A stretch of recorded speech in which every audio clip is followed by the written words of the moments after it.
The revival of Brahmin superiority defeats the Buddhism totally.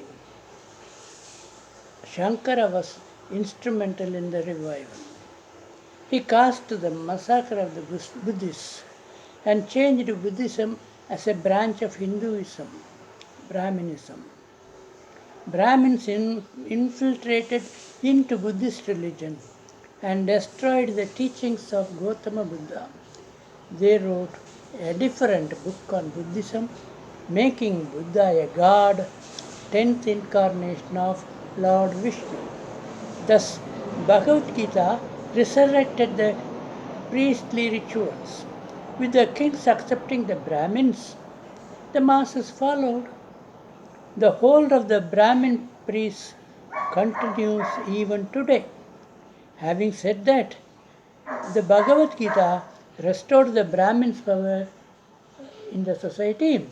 Let us look at the way the ideas of Bhagavad Gita developed.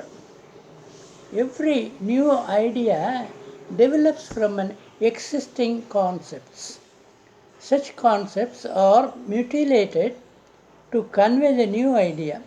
The attempt to revive Brahminism met with a partial success with the development of Upanishads. The kings were subjugated. That was made possible by mutilating the idea of Enniyam. Now such an inspiration came from Tirukural in developing Bhagavad Gita. We discuss it presently. Tirukural uses the word Ulahu in many verses. The meaning of the word is the world, the society. The world denotes the nature surrounding us. The meeting point of Tirukural and Bhagavad Gita is chapter 11, Vishwarupa Darshanam in Bhagavad Gita. The real image of the Lord.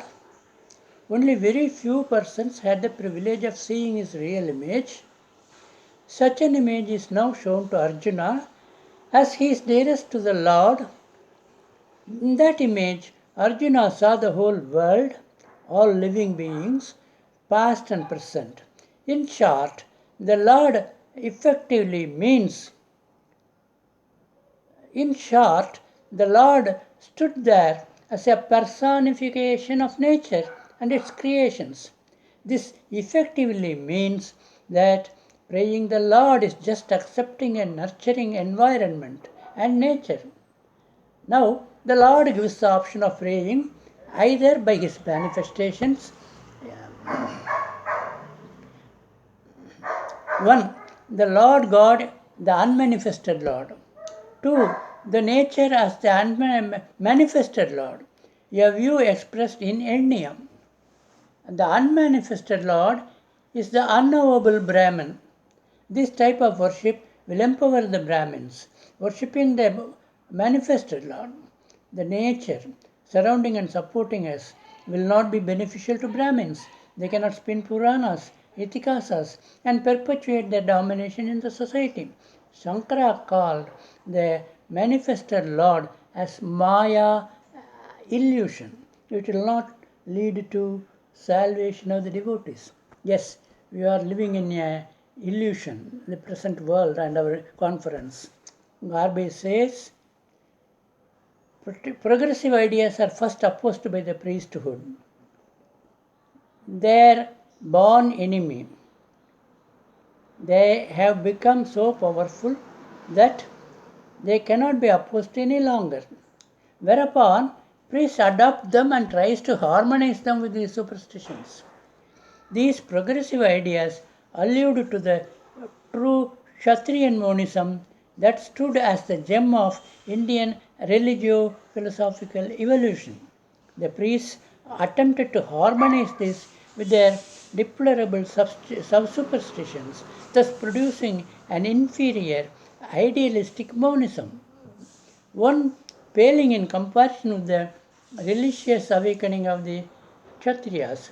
So, while sharing Schlegel's depiction of pantheism as a degenerate form of religion, Garbe divergently ascribed it to reactionary, idealistic pantheistic Brahmins and trumpeted the rationalism to become monotheism of the warrior class. Page 20. In the case of Richard Garbe, the text was downsized substantially on 2 occasions to support his thesis of an original Gita free from pantheistic doctrine. The Urguda was this textbook. The finest scriptures of the monotheistic warrior class during its highest stage of religious evolution. In his first reconstruction, Garbe excised, cut off, about a quarter of the total verses of the Gita, 172 of 700 verses.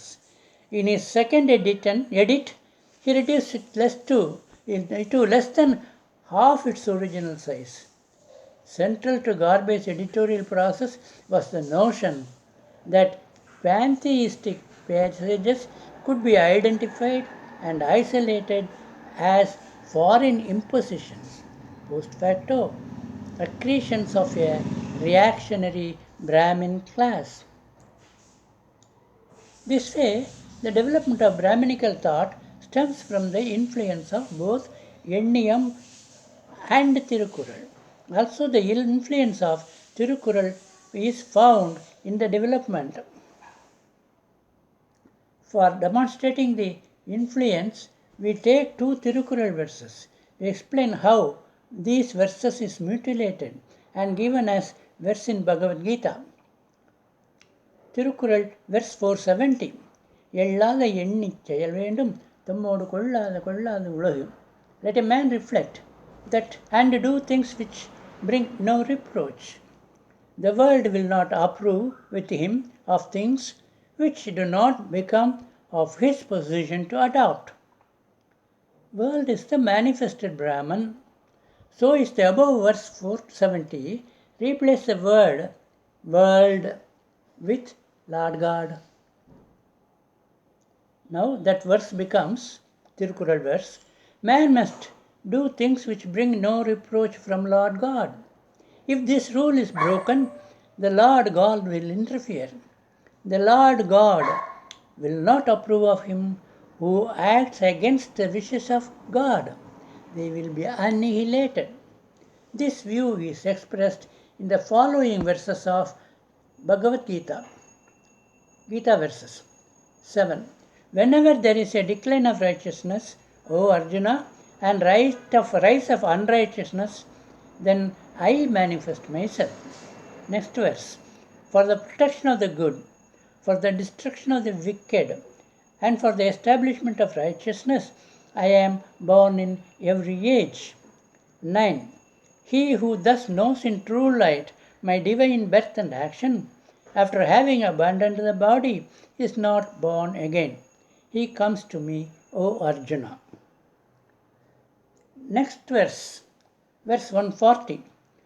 உலகத்தோடு ஒட்ட ஒழுகல் பலகற்றும் கல்லார் அறிவிலாதார். Those who know not how to act agreeably to the world, though they have learnt many things, are still ignorant. The verses corresponding to this Tirukural is 3.30. Renouncing all actions in me, with the mind centered in the self, free from hope and egoism, and from mental fever, do thou fight. 3.31. Those men who constantly practice this teaching of mind with faith and without cavilling, they too are freed from actions.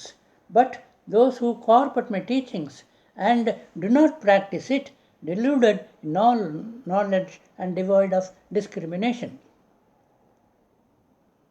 So there are 2 verses I have quoted with the corresponding Bhagavad Gita sutras. Tirukural is based on Enniyam, a materialistic philosophy. It does not accept that the God has created life. I give an next verse and explain it as a sample. Verse 80. அன்பின் வழியது உயிர்நிலை அகதிலார்க்கு என்புதோல் போர்த்த உடம்பு. அன்பின் வழியில் இயங்கும் உடம்பே உயிர் நின்ற உடம்பாகும். அன்பு இல்லாதவருக்கு உள்ள உடம்பு எலும்பு தோல் போர்த்த வெற்றுடம்பே ஆகும். That means that body alone, which is inspired with love, contains a living soul. If devoid of it, the body is bone overlaid with skin. Now, this verse explains how a life is formed. It is love between a man and woman, whose love make each other unite. Not every man unites with every woman. There is no emotional feeling of love, then they will not sexually unite. So, love is the basis of the start of life. Next, man discharges millions of sperms floating. Only one of them unite with the egg in the womb. The egg allows that the sperm to unite because it carries the emotion of love with it. The uniting sperm also has that emotion. The rest of the sperms do not carry the love of the man. Thus, a fetus is formed. Now, the fetus contains the egg, sperm, and the sense of emotion of love. As the fetus grows into a child, life, the feeling of love also grows. Thus, the sense of emotion of love is congenital.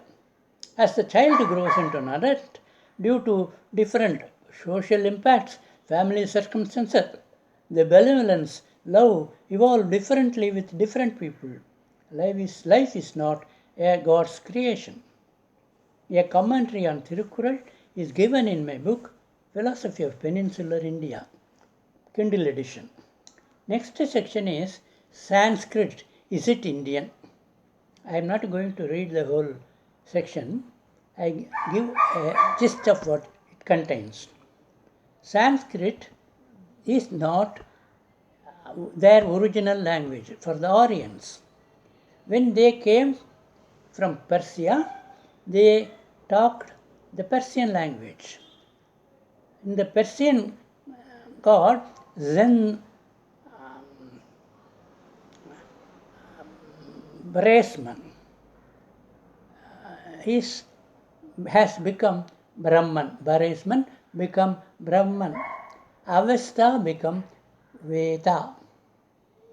That way we establish that it is the influence of Persian thought started with these Avesta and Brahman, led them to interact with the local people and evolve themselves as a different language.